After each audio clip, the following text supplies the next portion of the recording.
heard about the importance of customers and how treating them well can grow our businesses, haven't we? But how do you do that?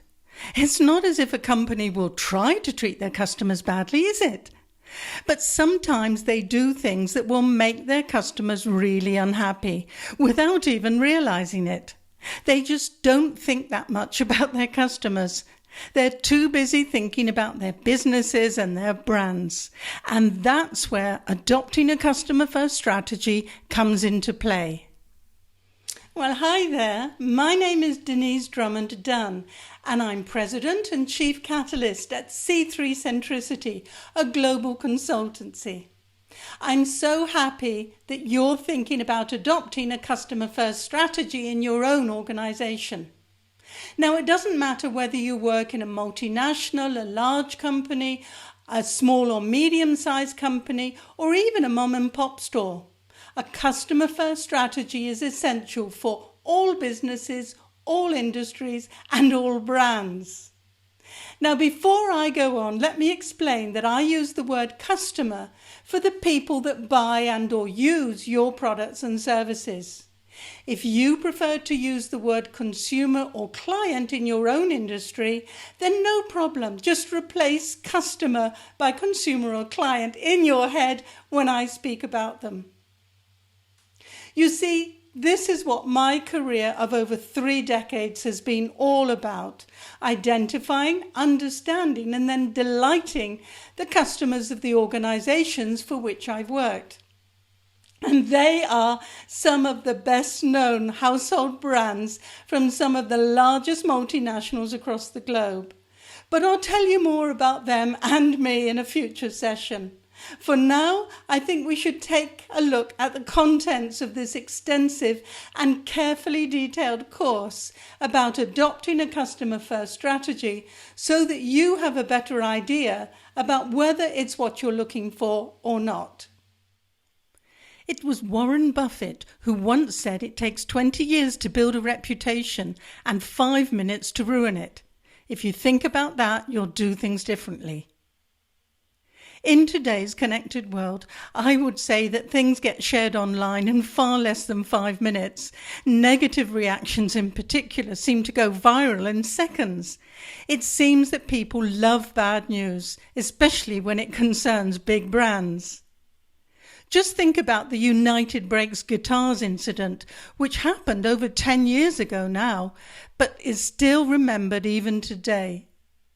I think that that's partly due to the fact that it happened to a music band, and not surprisingly, the event was turned into a trio of protest songs by Canadian musician Dave Carroll and his band Sons of Maxwell. Could United have avoided the incident? Of course. No one wants to see their luggage being thrown around or worse, dropped, and I'm sure United didn't encourage such behaviour. But they weren't customer-centric, so their employees didn't think about the guitar's owner, nor about just how fragile the article was. Unfortunately, United aren't alone. Even after years of talking about the importance of the customer for businesses, it's clear that most organizations forget the customer when they're in work mode. It's as if employees take off their customer hats when they enter their workplace. But we're going to change all that, aren't we? This course is going to give you the essentials of adopting a customer-first strategy, as well as the tools to put your customers at the heart of your organization. And you're going to get crystal clear about your company's strengths and development opportunities to satisfy and delight your customers. Over the next 14 sections and more than 60 sessions, you're going to learn everything you need to know to support your organization in becoming more customer-centric. It's going to be a lot of fun, but it's also going to challenge you, your thinking and your company's processes. But in doing so, it will make you and your organization more customer-centric. It will also make your brands more appreciated and, dare I say, loved by your customers. Now on to the details of the course. We'll start by understanding why it is so important to adopt a customer-first strategy, especially in these days of reviews and ratings being shared online for all to see. We'll also look at the 4 foundations of a customer-first strategy, those of understanding the customer and then adapting the company, its brands and processes to not only meet but surpass the customer's needs and desires.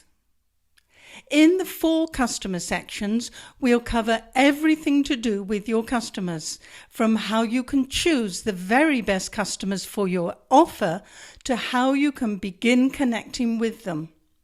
We'll review how you can actually involve your customers in your business on a day-to-day basis, before covering what changes you will need to make in your organization to fully adopt a customer-first strategy.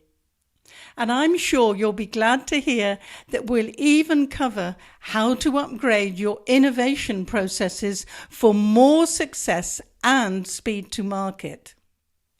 The next 2 sessions will cover everything to do with what needs to change in your organization, from your mission and vision statements to strategy development and business planning.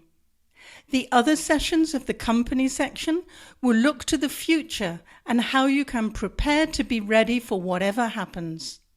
Things are changing so fast these days that the only way not to get left behind is by thinking about possible plausible opportunities and threats for your organization. That way, you have the foundation to act quickly should any of them actually take place. This is called scenario planning, and I personally am a big fan of it, although I despair with the lack of interest of most companies in preparing any. The next section, which is the longest, will cover everything to do with your products and services.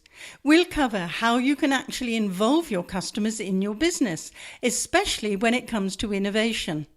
After all, your customers may not know what they want, as Steve Jobs was once quoted as saying, but they can tell you what bothers them with the products and services that are available today. And they will also tell you what they think of your ideas. They can share their opinions about their challenges in the categories you're interested in and what solutions they would be interested in having. Then having your customers as partners in innovation, it will greatly increase not only your speed to market, but also the likely success of your new product and service launches. We'll then look at building your brand image and equity.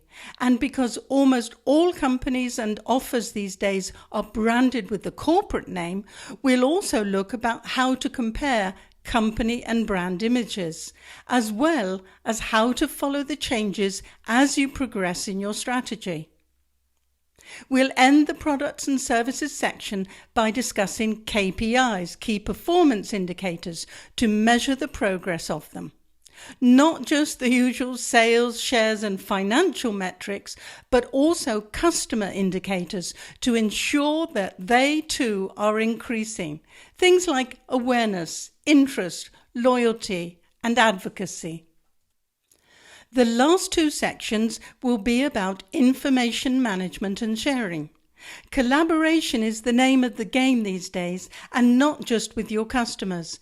Most organizations have far more information in-house than they realize, so this section will be very useful for everyone. In addition, it will ensure that every employee will have the latest information about your customers and also how their own work influences retention, loyalty, and satisfaction. As Maya Angelou famously said, I've learned that people will forget what you say, people will forget what you did, but people will never forget how you made them feel. It's important to understand that it is only by making your customers feel differently about your brand that you will get them to change their attitudes and behaviors towards it. That's why a customer-first strategy is so important for all businesses, industries, and companies. We'll be covering a lot in this course, won't we? But it really is only the tip of the iceberg when it comes to adopting a customer-first strategy. Now, as it's one of my passions, I could easily speak for another few hours on the topic if you let me, but I want you to start getting the benefit of what I teach as quickly as possible. So I'll be sharing the most useful and actionable ideas that will enable your organization to become more customer-centric very fast.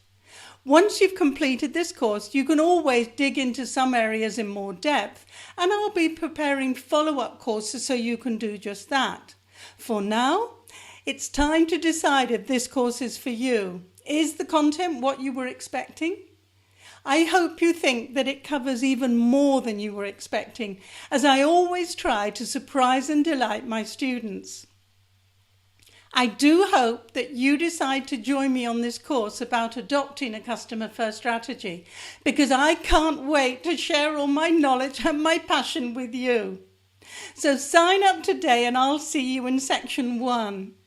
In it, I'll tell you a little bit more about me, and I'll also explain what a customer-first strategy is and why it's so important to adopt if you want your business to not only survive, but also to thrive in these turbulent times of pandemics and retail upheaval and technological expansions.